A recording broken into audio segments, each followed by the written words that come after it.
Hello, Spokane Man Podcast. It's your host, KGC, and today I am joined by a legend in the producing industry, a legend just in all in general. And I'm so glad he's on the show today. My good buddy, Mr. Michael Sykes. Michael, how you doing, buddy?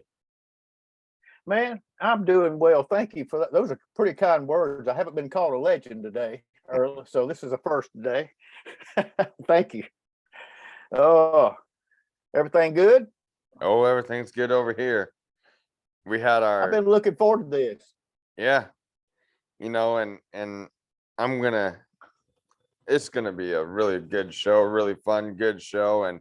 And don't forget, everybody, the next podcast that I have is gonna be live on YouTube. Uh, really don't know who it's with now, but it's gonna be live on YouTube. And I want to say thank you guys for coming back and thank you so much for watching. Michael, talk to us. So in 2020, William was sick. How, when you got the call saying, "Hey, can you fill in for William with the Oak Ridge Boys?" What was that call like, and was it nerve-wracking for you? That's a great question. Probably the last one I expected to get asked today. It was like 5 o'clock in the afternoon.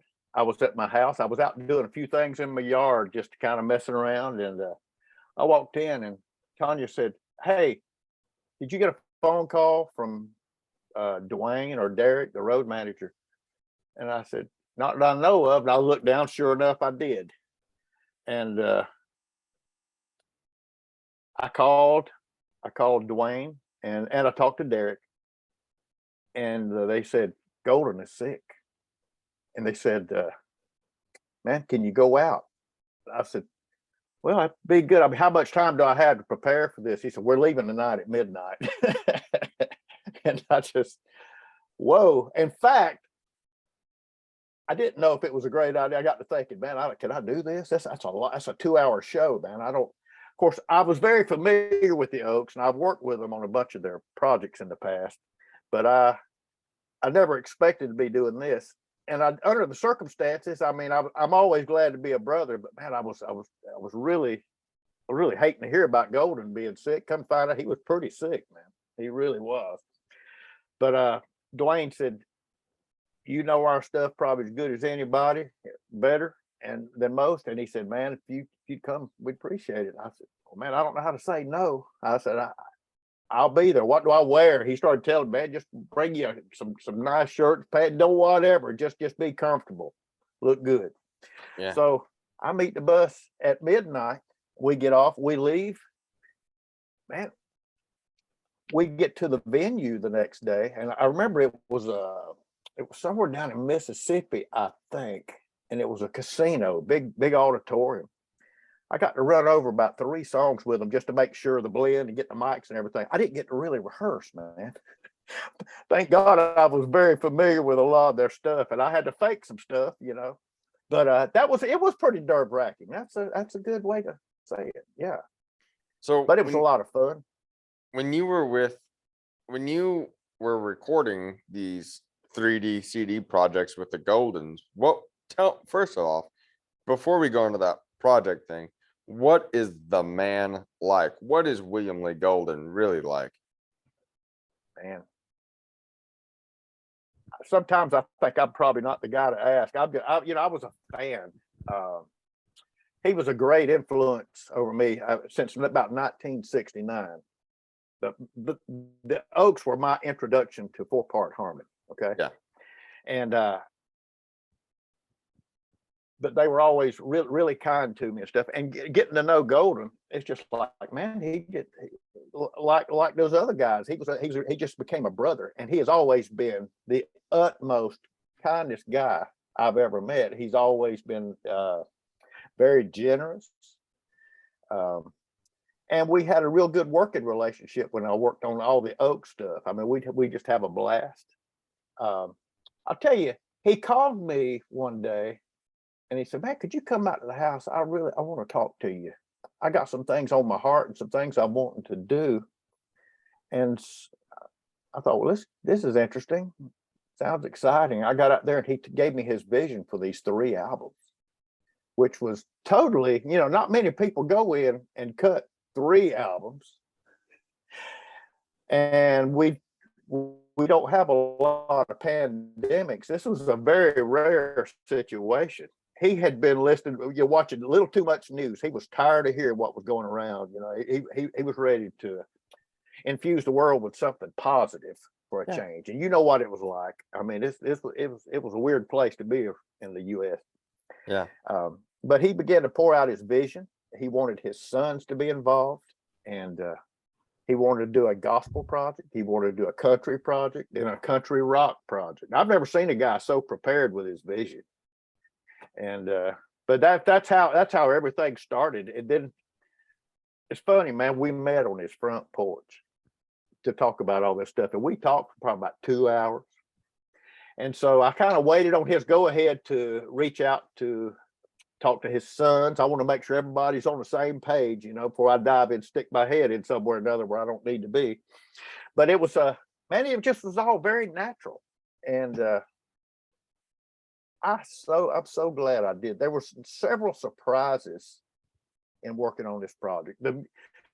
First off, he was going back to his roots. Man, we did the gospel stuff first. And man, the emotions in the room.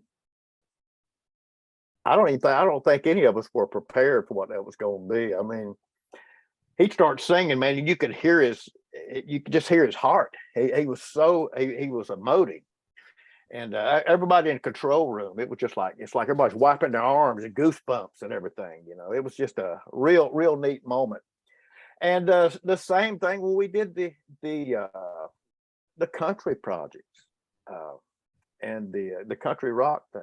I mean, I've never seen Golden quite in that place, but man, what a pleasure it was to get to be a part of that.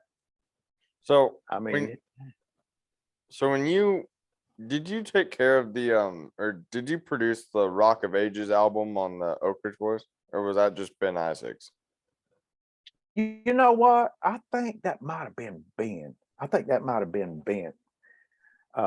Speaking of Ben, he was a great. So I've known Ben for a long time. In fact, I had worked with him and his family in the studio probably decades ago. And I've always loved the guy, but I never really had a chance to hang with him until we did this record. Man, he's a brother from another mother, Yeah. And we just clicked. We just clicked. And like I say, he was a breath of fresh air on this project. And I'll tell you what, another surprise for me on this project was Jeff Panzer. Jeff Panzer. Wow. I had heard of Jeff, and I've known his name for years. I know him and Golden were very close. But I got to know him. I got to know Jeff. I mean, he's a friend like I've never had. I mean, it's just like we clicked, man. And I've never looked him in the eye in person. It's all been like this. In fact, when we were working, Jeff, where I would look at Jeff, he was on an iPhone or an iPad or something behind where I was working in the studio. And I'd look back and I'd say, and he'd give me thumbs up, man. He was digging the process, but the man misses nothing, as you probably know. I mean, what a genius. What a genius. I'm not telling you anything you don't know. Oh, trust me. I know the works of Jeff Panzer, and I don't know what this podcast would be, but what was it like co-producing with Panzer? You never got to actually meet him, but you met him through a phone. What was it like co-producing with Panzer from somebody that's never worked with him before? I was concerned. I was thinking, man, I hope this works. I mean, this is a different approach. Ben and I co-produced, and Panzer co-produced. It was like a 3-way thing there in a lot of ways. It was very interesting. It was definitely a first time for me going and work with somebody that I had never met. But man, I feel like I've known him all my life now that I've got to know him. It's like you said, you met him when he got on Twitter. That's not been all that long. but it's like you've known him all your life. You know what I mean? He's one of those guys. He's one of those. He's one of those people that really pull you in and grasp you, and he's one of those guys that really just makes you feel like you're your own kid. Him and Golden. Exactly. They remind me of myself in a lot of ways. They're grown up kids in a lot of ways. Their energy and their enthusiasm, man, it's just like it's second to none. And I will say I've never seen the energy either one of these guys like these guys have. They possess an energy that it's unequaled. Panzer was so obsessed with making all this work and doing all the ins and outs of everything. I couldn't keep up with the guy, man. I can't. I'm a few years younger. I couldn't keep up with Jeff Panzer, man. I got to tell you, I mean, there were times my tongue be hanging out. Man, Jeff, I can't. But he's a brilliant man, man. He and Golden together as a team. Never seen anything like it, but it works. So you talk about a lot of things in Golden's book, but one of the things I want to not really end with, but one thing I want to talk about is you've gotten to help the Oaks on records. You've gotten to play shows with the Oaks, as we mentioned earlier. What is each guy like from your perspective? Because when we had Ronnie on, we asked the same question. So first we'll start with Joe Bonsall. What is Joe Bonsall like? He's Mr. Energy. He's always upbeat. He's a lot of fun. There's a lot of laughter.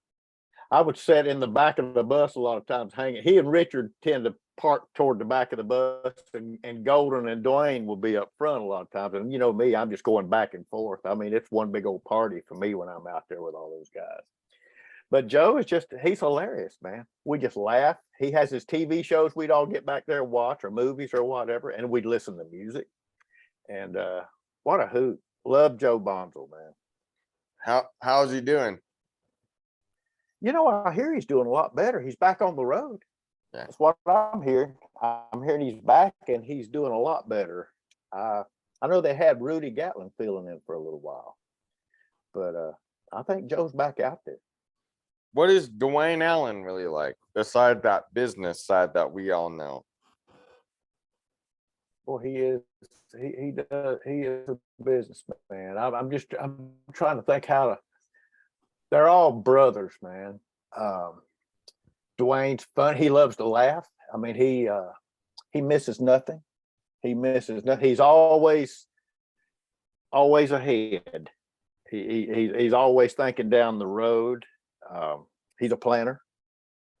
There's a term he uses. I can't think what it is, like a three-point plan or something. I can't think how he uses that. You've probably heard it, but he's always about it. And when he's not talking or eating or on stage, he's usually on his Mac on the bus, and he's just social media, working with promoters, whatever.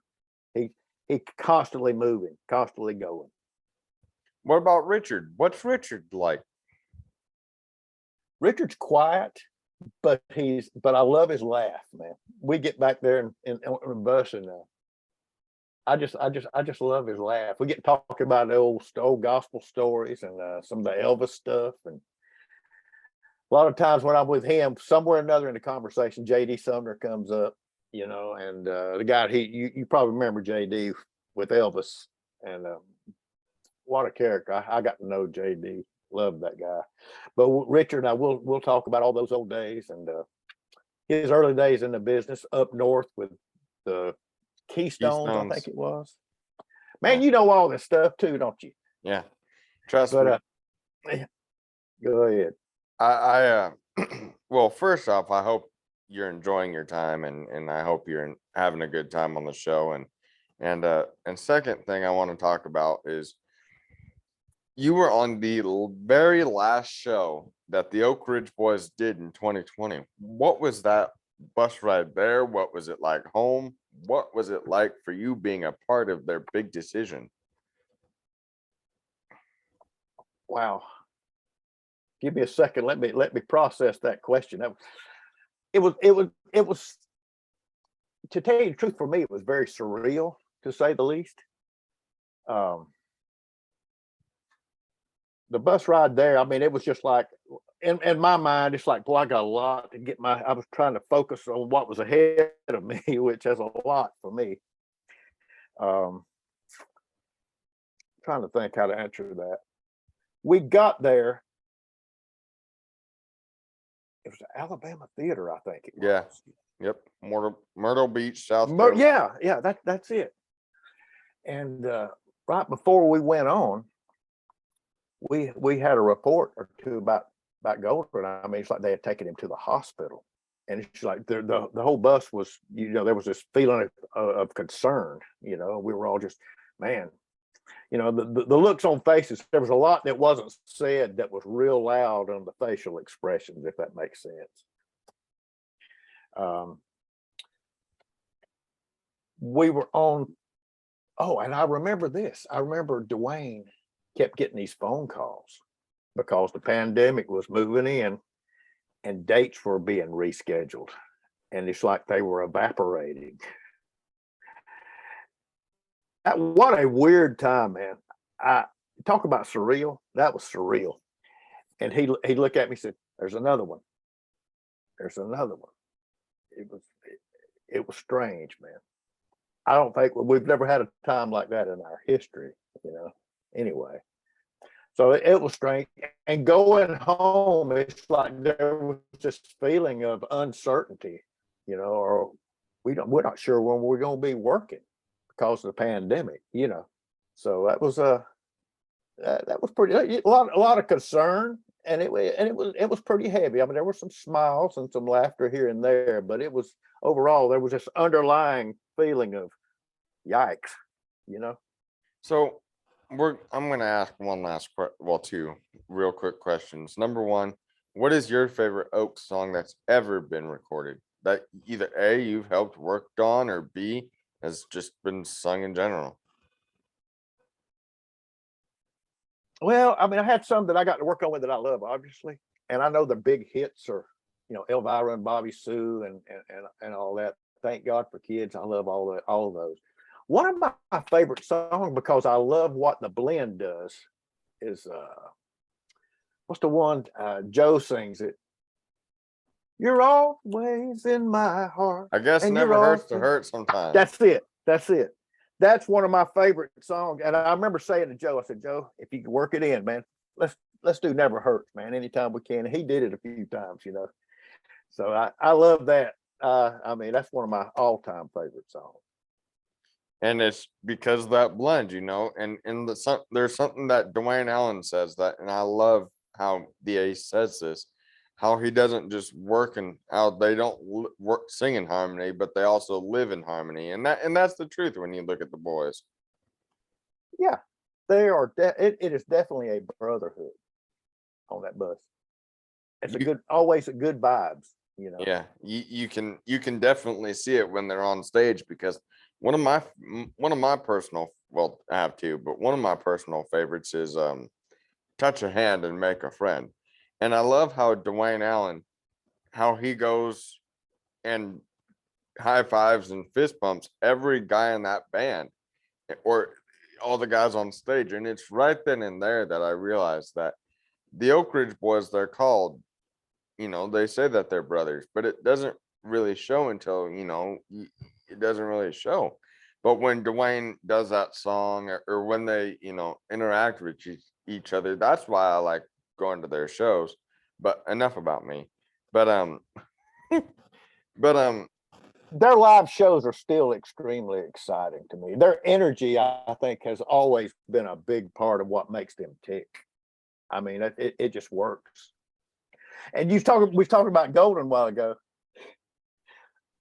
To this day, it blows my mind. They're winding their show up, and this guy's running on the stage like his batteries, the Energizer Bunny, man. I mean, he's just zooming, and I mean moving, bro. I don't mean just trotting. You've seen him. Yeah, that's saying a lot, man. Yeah, Golden. You know what? This podcast would not. I love the people who I get on my podcast, including you, because whenever I watch Oak Ridge Boys interviews, I'm not creepy at all. they always say producer with Michael Sykes. And I've always told myself one of my biggest goals is to sit down and talk to you and just to have a podcast show with you, because there's a lot of people behind the scenes that they don't really see. They might mention them one or few times, because that's what they might have to do or something. But I like going deeper and getting their perspective of what it's like producing a record with the Oak Ridge Boys, or producing, William Lee Golden and the Goldens. And I want to ask one more question. Since it's Elvis week, do you have any memories of Elvis, with Elvis? I never met the man. I got to see him live one time in August, or was it August of '76, a year before he passed. That was a electric show, man. They didn't need lights in the building for flash cubes. Back then, everybody had flash cubes, if you remember. On their, never seen anything like that in my life. Man had charisma. How powerful was his "How Great Thou Art" performance? I've heard that his "How Great Thou Art" performance really captivated a lot of people. Man, like I said, electric. I'm looking for better words to say here to describe it. I have never experienced anything like that. It was just like, man, for like a 2-hour show. And when he sang that and others, it's just like you just there and your jaw just drops. It's just like, man, look at all that on one stage, Of course, he had a big old entourage up there too, man. It wasn't just like him and a piano player. I mean, it's just like it was a group, man. Richard was up there. I never got to see Richard live, but I watched all his TV things when Richard was with him. I thought that was neat. Yeah.